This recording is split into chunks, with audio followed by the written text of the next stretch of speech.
고린도전서 15장 27절에서 28절 말씀 같이 읽습니다. 만물을 그의 발 아래에 두셨다 하셨으니 만물을 아래에 둔다 말씀하실 때에 만물을 그의 아래에 두시니가 그 중에 들지 아니한 것이 분명하도다. 만물을 그에게 복종하실 때에는 아들 자신도 그때에 만물을 자기에게 복종하게 하신 이에게 복종하게 되리니 이는 하나님이 만유의 주로서 만유 안에 계시려 하심이라. 아멘. 고린도전서 88번째 시간입니다. 그리스도에게 복종하는 삶입니다.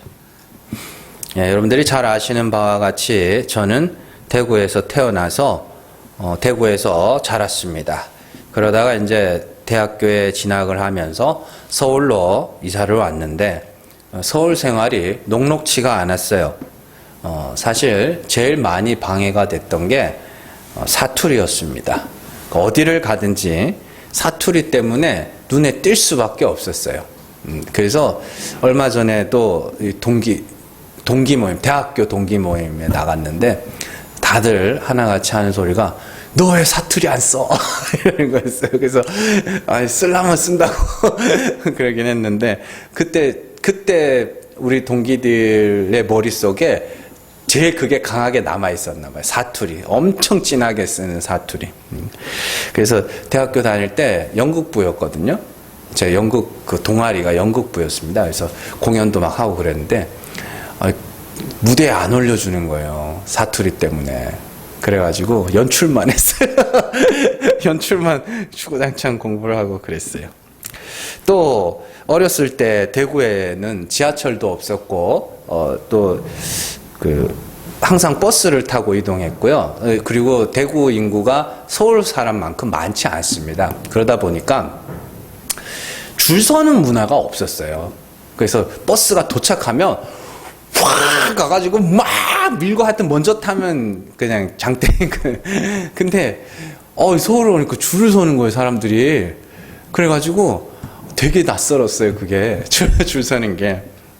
그리고 지하철을 탔는데 제가 이제 저 지하철 잘 모르잖아요. 제일 헷갈렸던 게 어느 방향으로 가는지를 몰랐어요. 그래가지고 한 번은 그냥 철로를 건너간 적이 있어요. 지하철 철로를 이렇게 약간 도른 거죠. 근데 뭐 대구에서 왔어요. 지하철 뭐 어떻게 모르니까 그냥 그렇게 건너가기도 하고 그랬죠. 그러다가 이제 서울에 계속 살아가다 보니까 이제 서울 생활에 조금씩 익숙해져 가는 것이죠. 그런 것들을 보고 이제 사람들이 보통 뭐라 그러냐면 이제 물이 빠진다. 이렇게 생각. 대구 물이 빠진다. 뭐 서울 사람이 지방 가면 서울 물이 빠진다. 이렇게 돼가는 거죠. 아담에게 속한 자로서 아담에게 속한 자는 다 죽은 자라고 이야기를 하죠. 그리고 그리스도에 인해서 삶을 얻었다고 이야기를 하죠. 그러면 아담에게 속한 자들이 그리스도에게로 옮겨가는 삶.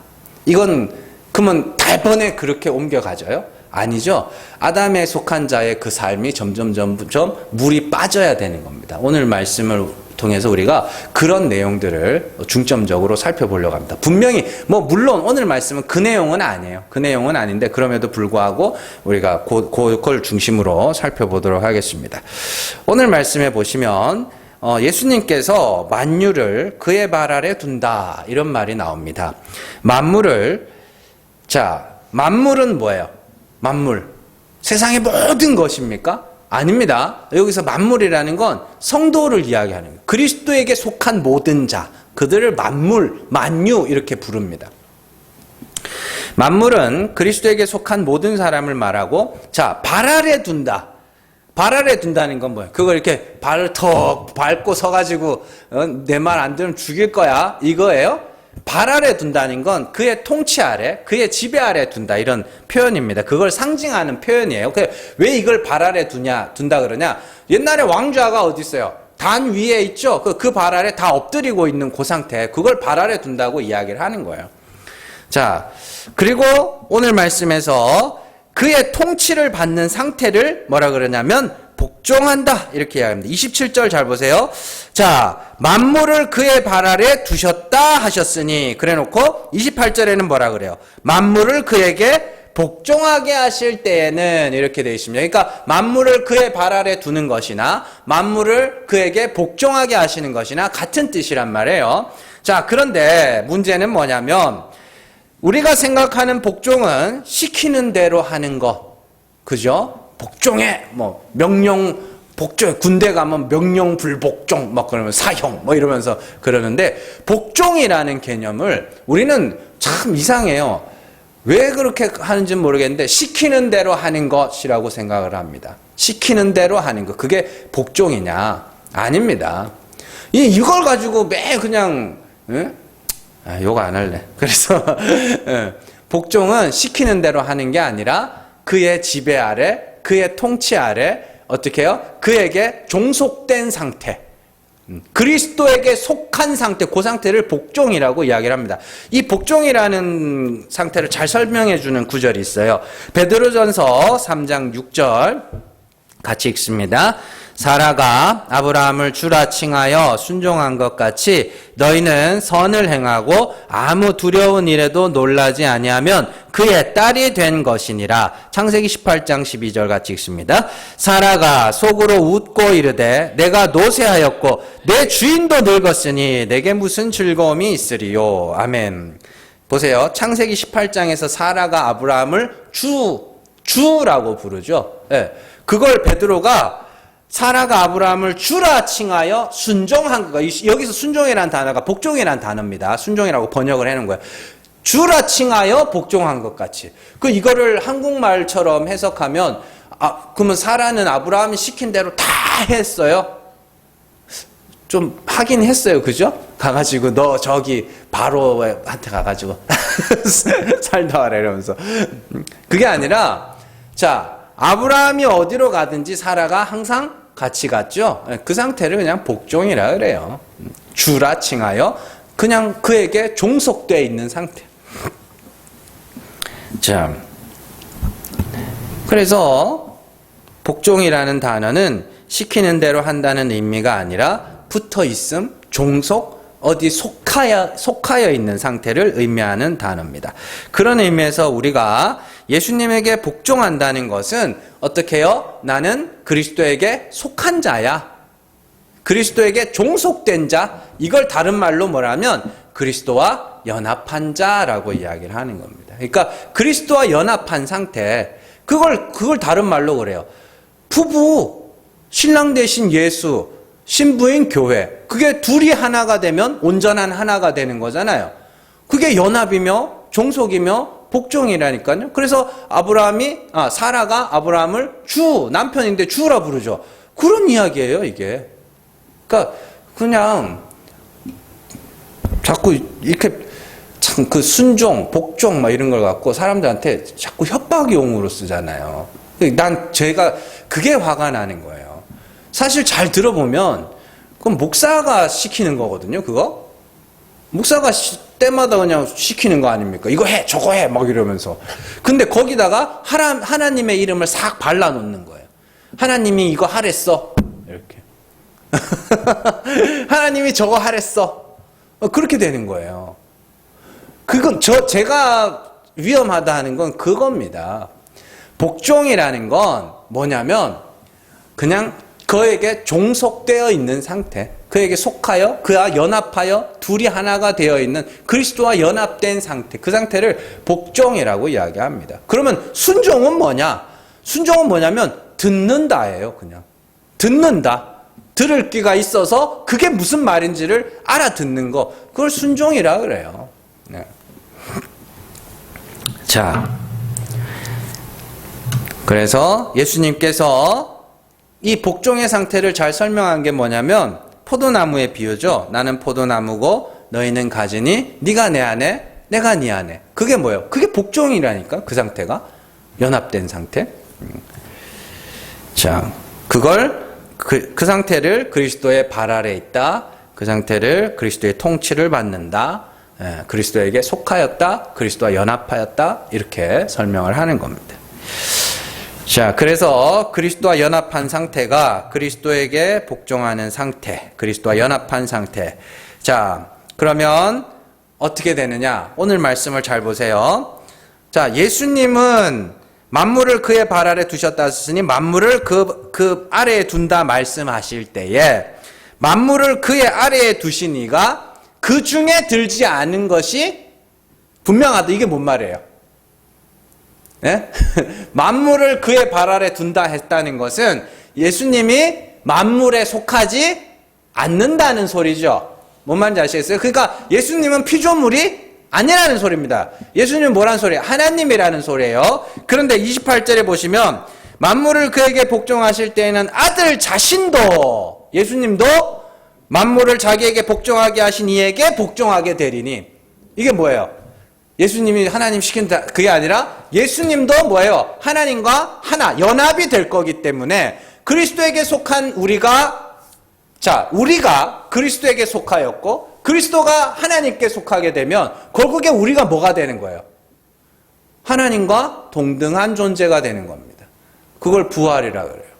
그래서 우리가 뒤에 가면 배우겠지만 흙에 속한 자의 형상을 입은 49절 한번 보세요. 15장 49절 보시면 우리가 흙에 속한 자의 형상을 입은 것 같이 또한 하늘에 속한 이의 형상을 입으리라. 이렇게 되는 거예요. 하나님과 동등된 자로 서는 겁니다. 그래서 이 땅에서 우리가 그리스도와 연합한다는 건 뭐예요? 죽는 거죠. 그리스도와 같이 십자가에서 죽는 거죠. 내가 저주받을 죄인입니다 하고 죽는 거죠. 그렇게 그리스도와 죽은 자들은 하나님이 그들을 의롭다 하시고 그들을 어떻게 해요? 하나님과 동등된 자로 만든다. 그런 이야기입니다. 그러니까 우리가 이 땅에서 어떻게 그러면 천국 가면 그런 말들 많이 하죠. 천국 가면 어떻게 우리가 어떤 모습으로 갈까? 그래서 어떤 사람은 제일 꽃다운 나이로 이제 산다고, 제일 꽃다운 나이로 산다고 막 그러기도 하는데, 그거는 상상할 수가 없습니다. 상상할 수 없어요. 어떻게, 여러분들 예수님이 부활하시고 나서 제자들이 예수님 알아봤어요? 못 알아봤어요? 못 알아봤어요. 왜요? 완전히 다른 형태로. 그래서 예수님이 부활하신 후에 어떻게 하셨어요? 눈을 열어줘야 그들이 예수님을 비로소 알아볼 수 있었죠. 그건 누가 하시는 일이에요? 하나님이 하시는 일이죠. 그건 그렇게 되는 겁니다. 자, 그런데 이게 이제 오늘 말씀은 그 내용이에요. 오늘 말씀은 우리가 그리스도와 연합하면, 그리스도는 하나님과 연합하면 우리가 하나님과 동등된 존재로 부활을 하게 된다. 그 이야기를 하는 겁니다. 자, 그런데 중요한 것은 그리스도의 통치 아래에 있다는 것은 구체적으로 무엇을 의미하는가, 이거를 살펴보려고 그럽니다. 그가 죽은 자 가운데서 살아나신 것 같이 우리도 그와 같이 죽고 그와 같이 살 소망을 가진 상태가 그리스도에게 연합한 상태, 그리스도의 통치 아래에 있는 상태죠. 예수님이 십자가에서 저주를 받아 죽으신 것처럼 내가 저주받을 죄인임을 고백하는 것이며, 예수님이 죽자 하나님이 그를 죽은 자 가운데서 살리신 것처럼 하나님이 우리도 살리실 것을 소망하고 있는 상태, 그 상태가 그리스도에게 복종한 상태입니다. 또한 반드시 살리실 줄을 알기 때문에, 그게 믿음이죠. 반드시 살리실 줄을 믿기 때문에 우리가 어떻게 해요? 미리 감사하며 미리 찬송하는 것이. 우리의 이 예배는 천국 잔치예요. 천국 잔치. 미리 그 천국의 삶을, 천국에서의 그 찬송과 천국에서 그 감사를 이 땅에서 미리 하는 겁니다. 그래서 예배를 천국 잔치라고 부르는 것이죠. 이것이 중요한 이유는 하나님은 그들만 받으시기 때문입니다. 예수님께서 나라를 하나님께 바친다 그러죠. 그건 뭐예요? 하나님이 그들만 받으신다는 소리예요. 다른 누구도 안 받으신다고 그럽니다. 자, 그래서 우리가 앞서 24절에서 어떻게 했어요? 예수님이 통치와 권세를 멸하시고 나라를 아버지 하나님께 바칠 때라. 통치와 권세가 뭐예요? 어둠의 세력, 아담의 몸에 있던 아담이 속하였던 그 사망의 세력, 사망의 권세, 사망의 영향력, 하나님을 알지 못하고 하나님을 오해하고 있던 그 우상 숭배의 그 마음을 결국에는 죽여내신 후에 온전히 하나님의 은혜만 의지하는 자로 만들어서 하나님께 바친다. 그게 통치와 권세와 능력을 무력화하게 하시고, 그죠? 그 다음에 사망을, 맨 마지막에 죽어야 될 원수는 사망이라, 이렇게 이야기하는 것이죠. 자, 이걸 구약의 이야기로 한번 제가 설명을 해드릴게요. 자, 출애굽한 이스라엘 백성들이 광야 40년을 보낸 후에 가나안 땅에 들어가기 전에 할례를 받습니다. 그때 여호수아가 뭐라 그러냐면 애굽의 수치가 물러갔다 이렇게 이야기를 합니다. 여호수아 5장 9절 말씀 같이 읽습니다. 여호와께서 여호수아에게 이르시되 내가 오늘 애굽의 수치를 너희에게서 떠나가게 하였다 하셨으므로 그곳 이름을 오늘까지 길갈이라 하느니라. 아멘. 보세요.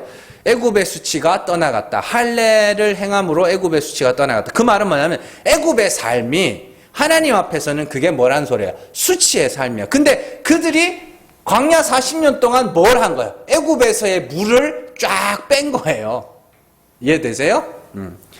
애굽에서 이스라엘 백성들은 바로의 통치 아래 건축자의 삶을 살고 있었죠. 그래서 처음에 출애굽기 시작할 때 이스라엘 백성들이 뭐 하고 있었어요? 국고성 비돔과 람셋을 건축하고 있었죠. 거기서 건축자의 삶을 살고 있었습니다.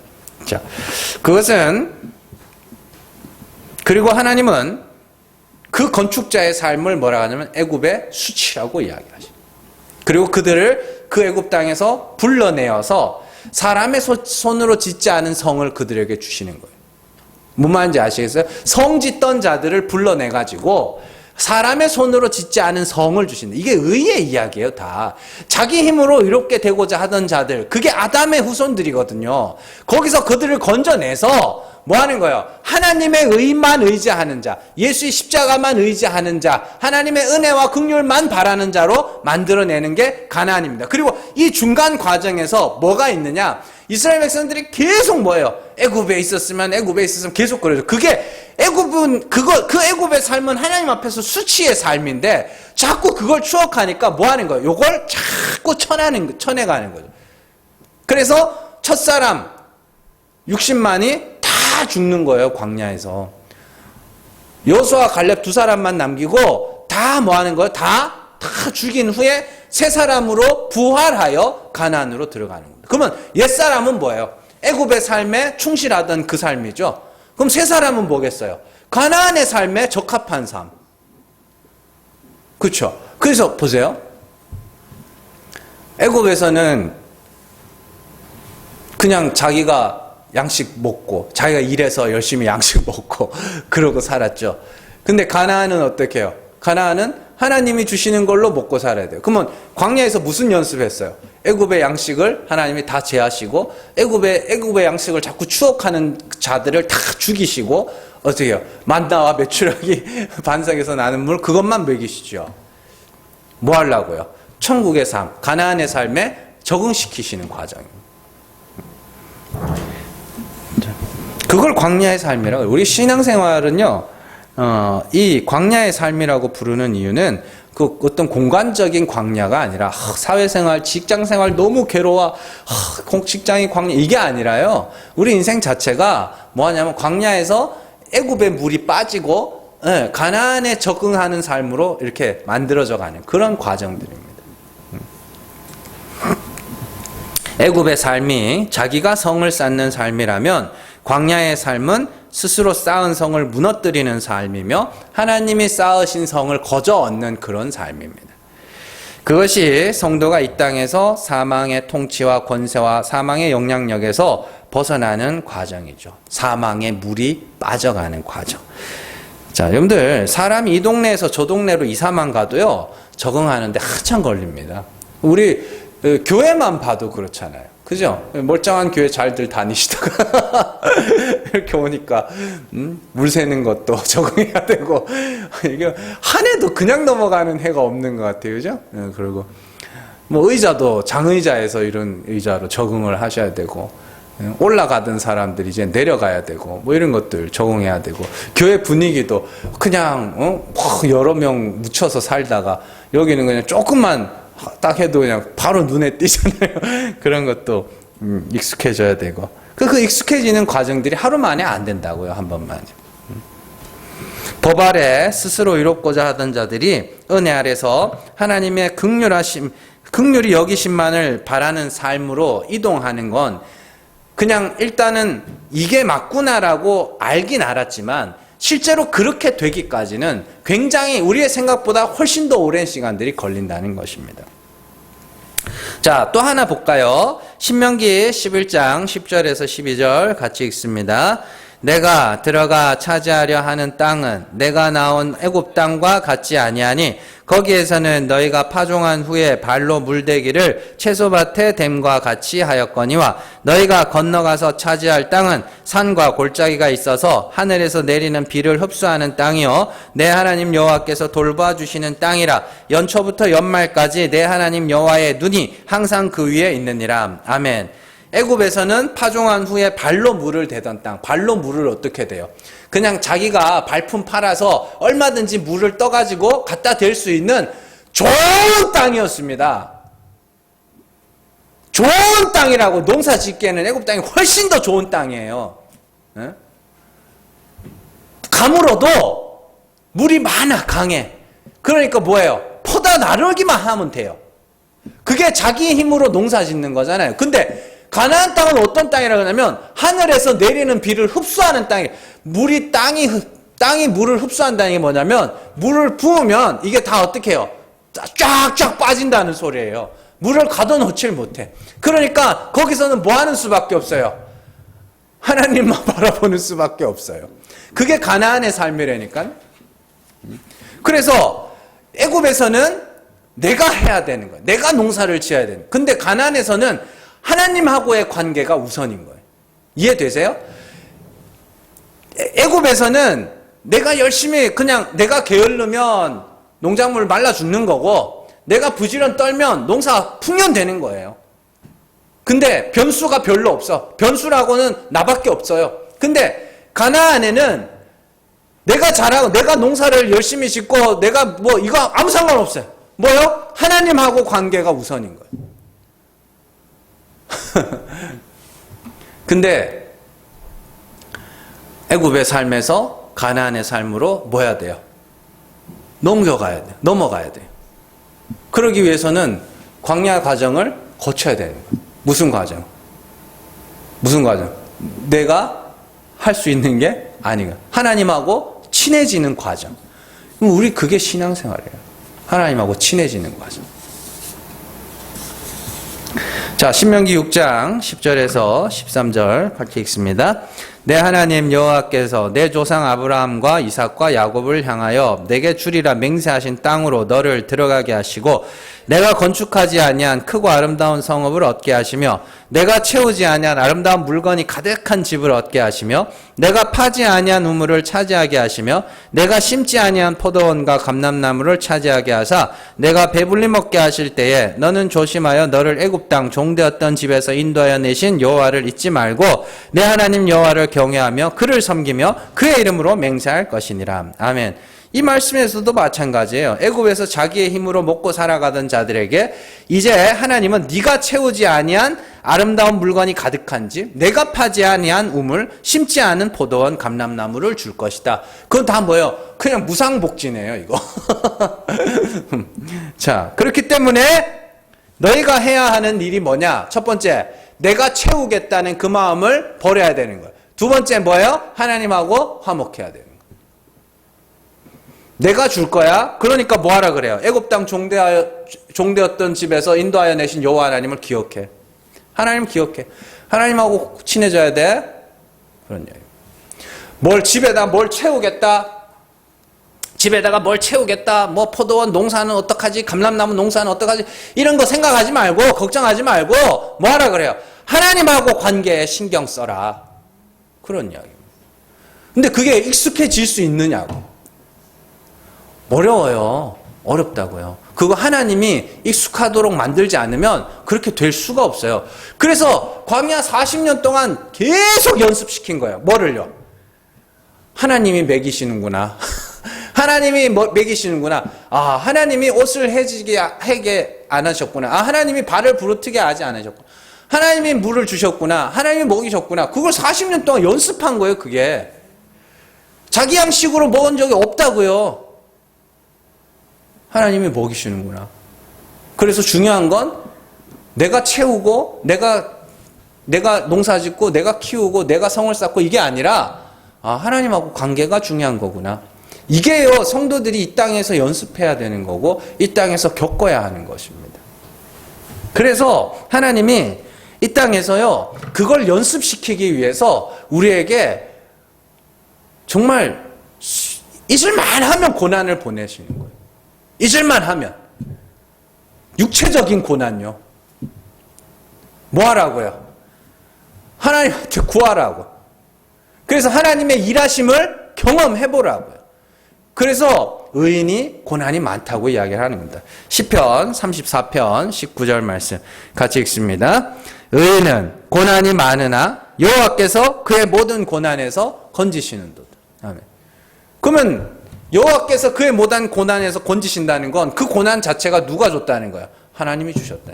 우리 찬송 많이 하잖아요. 날마다 숨 쉬는 순간마다 내 앞에 어려운 일 보내. 누가요? 하나님이요. 어떤 고난을 보내시는지 아세요, 여러분들? 하나님만 해결할 수 있는 고난을 보내세요. 뭔지는 정확하게 몰라요. 여러분들 다 지금 겪고 계신 분들도 계시고 경험하신 분들도 있고 잠깐 고난이 쉼표를 찍고 있는 분들도 있을 겁니다. 근데 확실한 건요, 하나님께 속한 자는 반드시 고난이 찾아옵니다. 뭐 하라고요? 하나님을 경험하라고. 기도해서 응답되는 걸 경험해 보라고. 하나님이 하나님만 해결하실 수 있는 고난을 보내신 후에 하나님이 건져내심으로 이게 하나님의 구원이구나. 하나님이 이렇게 일하시는구나. 중요한 건 내가 열심히 힘쓰고 내가 열심히 문제를 해결하기 위해서 노력하는 게 아니라 중요한 건 내가 하나님 앞에 엎드려서 하나님의 은혜를 구했다는 거. 그거였구나. 그럼 하나님이 결국에 우리에게 원하시는 건 내가 뭔가를 쌓고 내가 뭔가를 채우고 이게 아니라 뭐요? 하나님하고 친해지는 거구나. 그걸 경험하게 하시려고 정말 쉴 틈 없이 고난을 부으시는 거예요. 성도들이 고난 당하는 건 당연한 겁니다. 그게 정신적인 것이든 신앙적인 것이든 육체적인 것이든 다 마찬가지예요. 그런 고난이 다른 사람들, 안 믿는 사람들도 뭐 겪는 고난이라고 해서 여러분들 내게 비켜갈 거라고 생각하지 마세요. 고난 반드시 옵니다. 왜요? 우리는 하나님이 어떠한 분인지를 잘 삶을 통해서 배우고 가야 돼. 그리고 하나님하고 관계가 어떻게 해요? 친밀해져야 돼. 그런데 아담에게 속한 자들은요, 어려운 일을 만나면 내가 뭔가를 해서 극복하려고 하는 그런 심리적 편향이 있습니다. 행동 우선 편향인가? 뭐 그렇게 부르는데, 뭔가 일이 터지면 뭘 해야 안 불안해. 가만히 있으면 불안해 죽는 거예요. 그래서 하나님이 놔둬요. 내가 하나님이 보내주신 고난은 인간이 무슨 수를 써도 안 됩니다. 그래서 이것저것 해보다가 뭐 하냐면 기다려야 돼. 기다리는 거예요. 자, 이사야 30장 18절 말씀 같이 읽습니다. 그러나 여호와께서 기다리시나니 이는 너희에게 은혜를 베풀려 하시며 일어나시리니 이는 너희를 긍휼히 여기려 하심이라. 대저 여호와는 정의의 하나님이라 그들 기다리는 자마다 복이 있도다. 예레미야 애가 3장 25절 같이 읽습니다. 기다리는 자들에게나 구하는 영혼들에게 여호와는 선하시도다. 아멘. 이사야 30장 말씀 잘 보세요. 여호와께서 뭐 하신다 그래요? 기다리신다 그래요. 그런데 마지막에 그를 기다리는 자마다 복이 있도다 이렇게 되어 있습니다. 여호와께서는 뭘 기다리셔요? 여호와께서 뭘 기다리시는데요? 내가 포기하고 기다리기까지 기다리시는 거예요. 이해되시죠? 아브라함의 이야기 전에 해드렸죠? 아브라함이 75세 때 내가 아들 줄게 라고 했어요. 그때부터 하나님은 기다리셨어요. 뭐를요? 나는 이제 안 됩니다 할 때까지 하나님이 25년을 기다리신 것. 똑같은 겁니다. 여호와께서는 기다리세요. 뭘 기다리시느냐? 내가 이것저것 해보고 하나님 은혜 아니면 안 됩니다 하고 자빠질 때까지, 나자빠질 때까지 하나님이 뭐 하시는 거예요? 기다리세요. 그리고 우리는 안 됩니다 하고 기다리면 그때 하나님이 일하셔요. 그래서 예레미야가 3장 25절에서 기다리는 자들에게나 구하는 영혼들에게 이렇게 되어 있는데, 구하고 기다리는 자들에게 어떻게 해요? 여호와는 선하시다. 그러니까 기도를 하는 사람은 뭘 잘해야 되냐면 최대한 빨리 뭐 해야 되냐면 기다려야 돼. 근데 불안해 죽어. 그래서 여러분들 이런 하나님이 어떻게 일하시는지를 아는 사람들은요, 이 땅에서 겪는 고난이 오잖아요. 그러면 뭐 하냐면 그 일을 해결하기 위해서 막 동분서주 하다가 이게 하나님의 뜻을 알잖아요. 그러면 그 일을 위해서 동분서주 하지 않아요. 그냥 일상을 살아갑니다. 그냥 하루하루 자기 일을 하면서 살아가게 돼요. 왜요? 이건 하나님만 하실 수 있다는 걸 알았거든. 그러면 그냥 나는 내 일을 하는 거예요. 기다린다니까 뭐 아무것도 안 하고 하나님이 해주실 거야 뭐 일을 있는 게 아니라 그냥 일상을 살아가는 거예요. 아브라함이 자기가 하나님의 언약을 이루기 위해서 자기가 아들을 낳기 위해서 뭐 종도 갖다 했다가 이스마엘도 했다가 막 별의별 짓을 다 하잖아요. 마누라도 팔아먹었다가 뭐 별의별 짓을 다 하는데 자기가 뭐예요?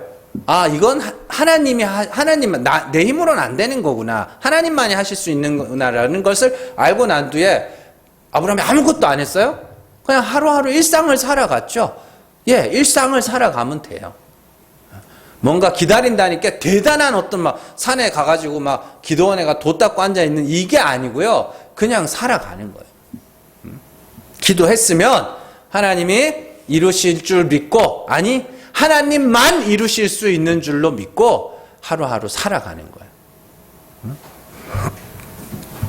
성도가 기도할 때 두 가지 중요한 점을 기억하셔야 됩니다. 첫 번째는 나의 완전한 불가능을 인정해야 됩니다. 그래야 하나님이 응답하셨음을 알게 돼요. 우리는 불가능을 인정하기 위해서 이것저것 해봐야 됩니다. 병이 낫기 위해서 약도 먹어보고 운동도 해보는 것이고 물질적인 어려움을 극복하기 위해서 이것저것 해보는 겁니다. 그러다가 뭐 해야 돼요? 안 되는구나.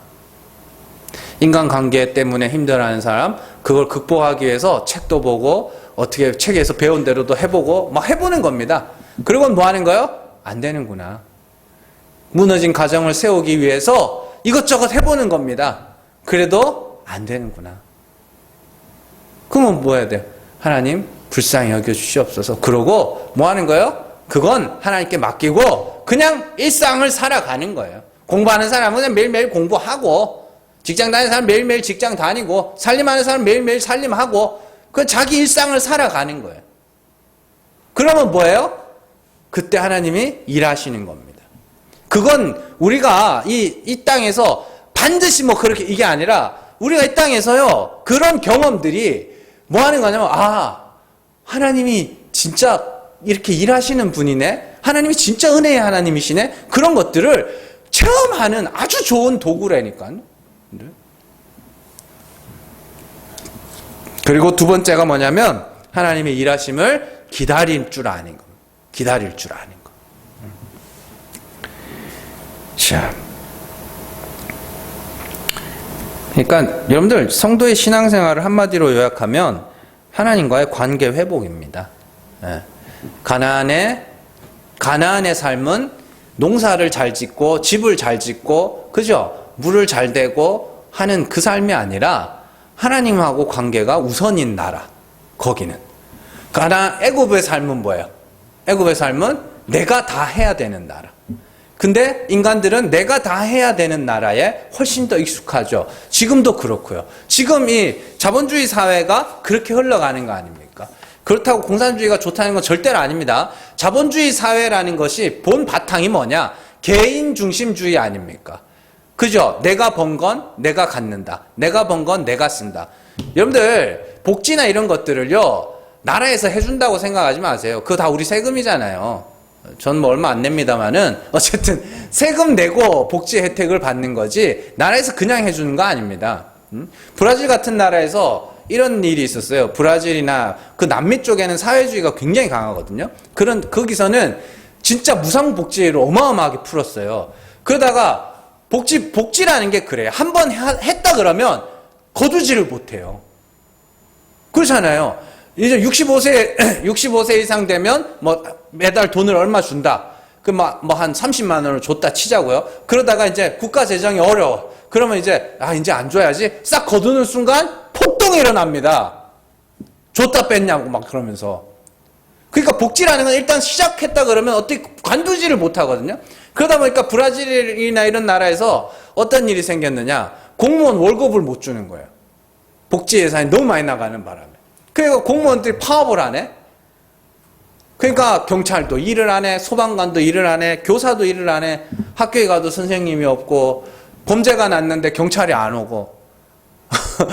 지금 뭐 그런 일이, 지금은 어떤지 모르겠어요. 그게 지난 월드컵 때 그런 일이 있었죠, 실제로. 자, 그러니까 이 자본주의 사회라는 것 자체가 개인이 벌어서 자기가 애굽의 원리와 비슷한 겁니다. 이 세상이 그렇게 흘러가죠. 근데 하나님 나라는 뭐냐면 하나님으로부터 모든 것을 공급받는 나라이기 때문에 뭘 가지느냐, 뭘 얼마나 가지느냐 이게 아니라 뭐가 중요한 거예요? 하나님하고의 관계가 중요한 겁니다. 그래서 이 땅과 하늘의 원리 그 사이에서 우리가 뭘 하느냐, 하나님과의 관계가 더 중요하다는 걸 배워가는 거예요. 그 과정 속에서 하나님이 우리에게 고난을 허락하여 주시고 응답도 해주시고 이런 관계들, 이런 여러 가지 방법들을 통해서 하나님이 기어이 뭐 하는 거예요? 천국에 합당한 자로 만들어 가신다. 천국에 합당한 자는 하나님과의 관계가 우선인 사람으로 만들어 가신다. 그게 우리에게서 아담의 물이 빠져나가는, 이해되시죠? 네. 여러분들 하나님을 잘 아셔야 됩니다. 하나님을 잘 알아야 돼요. 그래서 우리는 하나님을 알기 위해서 이렇게 말씀을 듣는 것이고 성경도 보는 것입니다. 그리고 하나님과 화목해야 됩니다. 하나님이 죽은 자를 살리시는 분이시기 때문에 우리는 그 앞에서 날마다 죽어야 됩니다. 그리고 하나님을 경험하셔야 됩니다. 이 땅에서 하나님이 진짜 은혜의 하나님이시구나. 하나님이 진짜로 기도하고 기다리는 자의 기도를 응답하시는 분이구나라는 걸 우리의 삶을 통해서 여러분들 경험을 해보셔야 됩니다. 그러면서 또 여러 가지 하나님이 여러 가지 일들을 통하여서 우리를 어떻게 해요? 아담의 물을 빼고 천국의 물로 딱 채우는 그 과정들. 그게 그리스도에게 복종하는 자, 그리스도의 통치 아래에 있는 자들이 이 땅에서 겪어내야 하는 과정들입니다. 여러분들 하나님을 아시고 하나님과 화목하시고 하나님을 경험하세요. 그리고 우리의 인생이 진짜 죽음에 가까워지면 가까워질수록, 육체적인 죽음에 가까워지면 가까워질수록 하나님, 나는 하나님만 있으면 좋습니다. 참 그 인간의 그런 사랑이라는 게, 그렇죠? 그 인간의 그 사랑이라는 게 참 그래요. 그래서 어떤 책에 보니까 그러더라고요. 죽어가면서 자기 몸이 이제 불치병이에요. 루게릭병이라고 그러죠. 그거. 예, 이 뼈가 근육이 탁 이제 빠져나가는. 마지막에 이 루게릭병 걸리면 마지막에 이 호흡하는 근육이 풀리면서 이렇게 질식해서 죽어요. 예. 그러니까 자기가 죽어가면서 자기한테 편지를 쓰는 거예요. 자기 자신한테. 그동안 날 위해서 싸워주느라 애썼다. 막 이러면서. 그러면서 마지막에 뭐라고 쓰냐면, 여보, 당신과 함께여서 행복했다. 이렇게 쓰는데, 왜 살아있을 땐 그걸 모를까요? 근데, 여러분들이, 뭐, 가족 간의 관계나 부부 관계도 그렇지만은, 하나님과의 관계, 이제 죽음이 가까우면 가까울수록, 하나님, 이제 만나러 갑니다. 정말 그런 마음들이 우리 안에서 있었으면 좋겠습니다. 관계가 회복되지 않으면 어떻게 그런 고백이 나오겠나요? 죽음을 앞두고 고통스럽지만 괴롭지만 그럼에도 불구하고 이제 주님, 내가 진짜 주님 만나러 갑니다. 그런 마음들이 우리 안에서 꼭 그렇게 될 수 있기를 주님의 이름으로 축원합니다. 기도하겠습니다.